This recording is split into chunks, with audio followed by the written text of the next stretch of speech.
I think the design process for most of the New Mutant dinosaurs amounted to little more than asking, what would dinosaurs look like in the Resident Evil universe?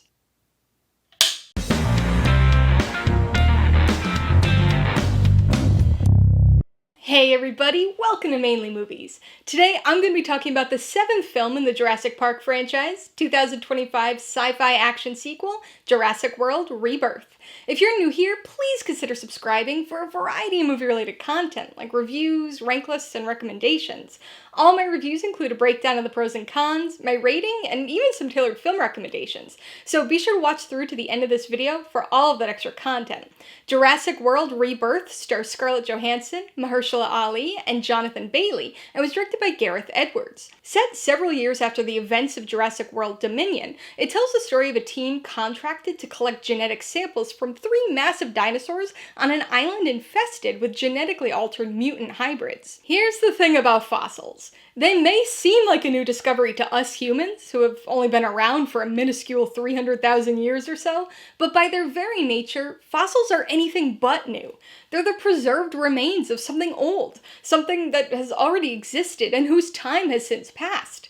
This is a concept that the Jurassic Park franchise has taken to heart for decades now, not just with its paleontology-centric stories, but also with its overall approach. Each new film in the franchise purports to be a fresh new discovery, but they're really all just old, dusted-off specimens, hitting the same basic plot beats and featuring the same character archetypes found in the films that came before.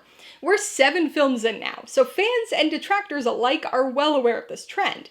Jurassic World: Rebirth is noticeably constructed from the fossilized remains of its franchise ancestors, something that's neither unique nor surprising. Jurassic Park has long been a fossil. But just like finding an ordinary, everyday brachiopod fossil in your backyard, none of that matters, because it still feels exciting in the moment. Jurassic World: Rebirth is the 7th film in the Jurassic Park series and the 4th with the Jurassic World designation, but it still manages to fit into the franchise as a new, mostly standalone chapter. Perhaps as the start to a new trilogy, though that still remains to be seen. Set 32 years after the events of Jurassic Park and the de-extinction of dinosaurs, 12 years after the events of Jurassic World and the resulting global range expansion of dinosaurs, and about 8 years after the events of the previous film in the franchise, Rebirth aims to set itself apart, at least slightly. It features a few cursory references to the first film, and is of course set in a world where dinosaurs have freely roamed for more than a decade, but it somehow remains refreshingly self-contained. No returning characters, no fanservice nostalgia overload, just a straightforward dinosaur adventure with franchise familiar themes and a tonal approach that has far more in common with the original trilogy than it does with the recent Jurassic World trilogy. It sports a reasonable enough premise, and a story that feels like it makes sense within the context of the previously established world, now truly a Jurassic World, without ever losing itself to the allure of excessive expansiveness. Now, this probably all sounds great, like an improvement over the most recent entries in the franchise, and in many ways, it is. But this resurrected fossil is not without its issues, the majority of which stem from the script. Like I said before, Rebirth possesses an interesting premise, with clear-cut plot progression goals to follow, as well as themes and ideas in line with the earlier films. But man, is that script rough around the edges. There's lots of familiarity here, with a predictable story and archetypal characters whose equivalents have appeared in basically every movie in the franchise. Jurassic World: Rebirth certainly earns no points for originality, but for a fossil, that's really not all that unexpected.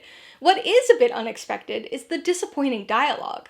It's probably the corniest film in the franchise in that regard, leading to some very flat humor and moments of eye-rolling sentimentality. An underwritten story and underdeveloped cardboard characters all contribute to the problem, but the most glaring script issue is the split focus of the story. We've got our team of mercenaries, company execs, and dino experts as usual, but what else do we need for a Jurassic Park story? The innocent, of course. The kids, the completely unknowledgeable and vulnerable people who have no business being there. Every Jurassic Park movie has had them, and this time, we've got the Delgado family. In theory, I get the intended purpose of these characters. The everyday person relatability, the attempt to give us somebody to be concerned about, but they're so poorly written, so dull, and constantly making frustratingly dumb decisions that you don't actually grow to care about them. so they just become superfluous to the story. It wouldn't be as big of a deal if they were saddled with the main team, but the two groups are separated for most of the movie, with the Delgado B-plot constantly splitting focus away from the main mission. Some admittedly exciting sequences result from this, like the raft escape, and who wouldn't love the licorice-loving Aqualops Dolores? But the inclusion of and bizarre focus on the Delgados significantly hampers the film's pacing, adding a good 20 to 30 unnecessary minutes to the runtime. One of the many strengths of the original Jurassic Park was its skillful yet entertaining incorporation of thematic messages and lessons. It was a cautionary tale about scientific advancement, not casting a negative light on research or progress, but rather shining a critical spotlight on the threat of such scientific advancements being misused or hijacked for monetary gain and notoriety. It drew attention to the fact that greed can sometimes blind people to possible unintentional consequences of their actions. These themes were carried throughout the franchise, with characters seemingly never learning the film's lessons, instead repeating the same easily preventable mistakes over and over again. Jurassic World furthered the original film's genetic modification themes by including human-crafted hybrid dinosaurs, something that continues here, though is certainly starting to get a little old in my book. Rebirth even briefly touches on the long-term ecological consequences of and on the temporally displaced dinosaurs. It also examines societal perceptions of these animals 30 years on from their reintroduction to the planet, as the novelty of their existence wears off and patience in their persistence wears thin, an almost too on-the-nose meta-commentary on the Jurassic Park franchise itself. A lot has changed for this fossilized film franchise over the years, but a lot has remained the same too. There's still a sense of wonder to this decidedly sci-fi, but almost plausible seeming concept.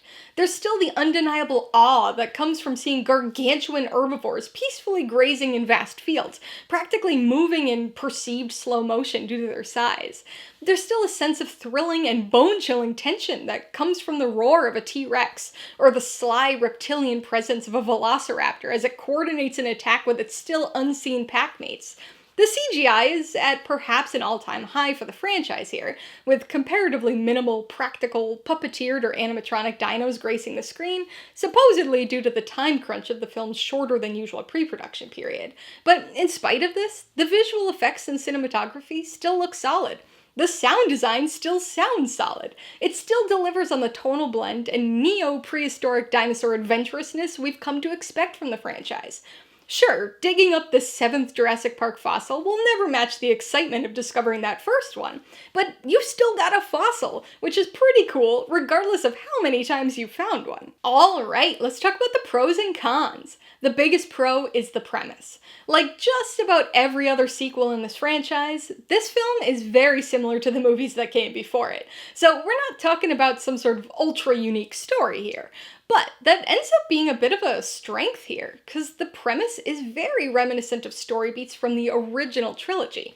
It's not about selling dinosaurs, or even about making new ones. Instead, it's a retrieval mission, financially motivated, but under the guise of working towards a scientific breakthrough. It's got the classic pieces of the original trilogy, but is just different enough to feel like a reasonable new adventure, especially after the last couple Jurassic Worlds we've had. This movie addresses the longer-term challenges of an actual Jurassic World, but refreshingly does so without the now expected fan service overload. Pro number 2 has got to be the themes. As with the first pro, and the film overall, there's nothing particularly new here. This is the 7th time a Jurassic Park fossil has been dug up, dusted off, and put on display, and yet it still works on a thematic level. Harking back to the first film and the rest of the original trilogy, it explores the parasitic relationship between corporate greed and scientific advancement. It looks at unintended consequences, and what can happen when money clouds people's judgment.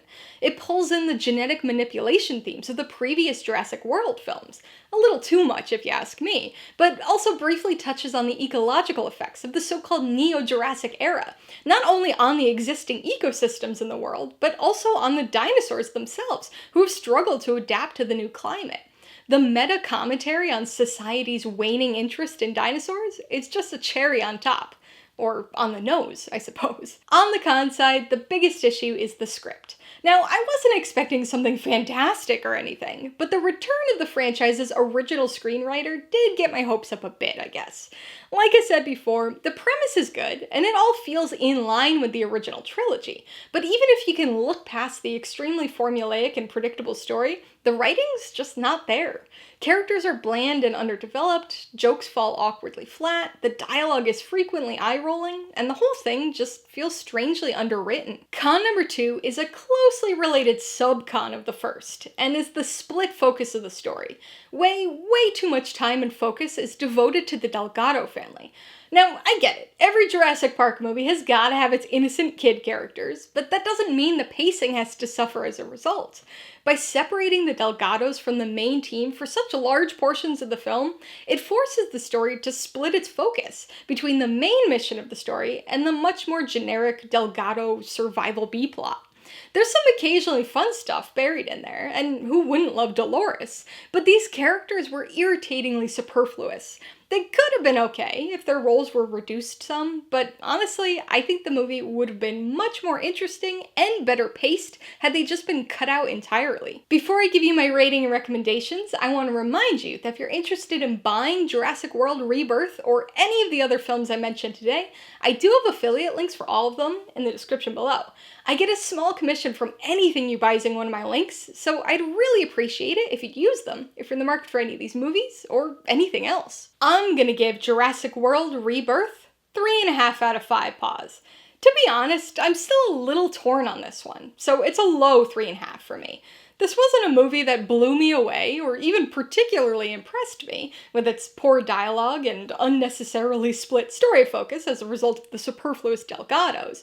And yet, in spite of its issues and formulaic Jurassic Park familiarity, I still enjoyed myself, thanks to the classic dino wonder, thematic elements, and occasionally thrilling adventurousness of a Jurassic World. I would recommend Jurassic World Rebirth to fans of the original Jurassic Park trilogy.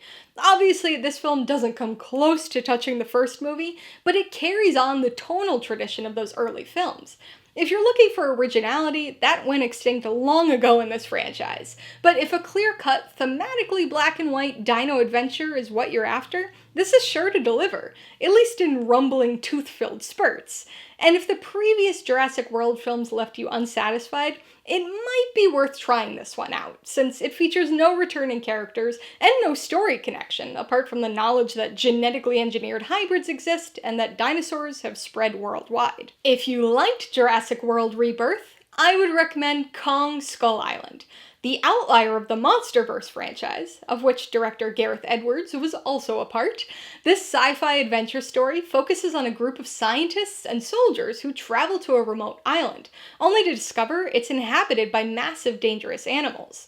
If you'd like another movie based on a Michael Crichton novel that isn't Jurassic Park, you might want to watch Congo. It's silly, campy, and not generally viewed as a particularly good movie, but it's another film that explores themes of greed as a group of archetypically similar characters travel to the Congo and encounter dangerous creatures. This time, killer gorillas. And if you're in the mood for a slightly more out there recommendation, you should check out Spy Kids 2: The Island of Lost Dreams.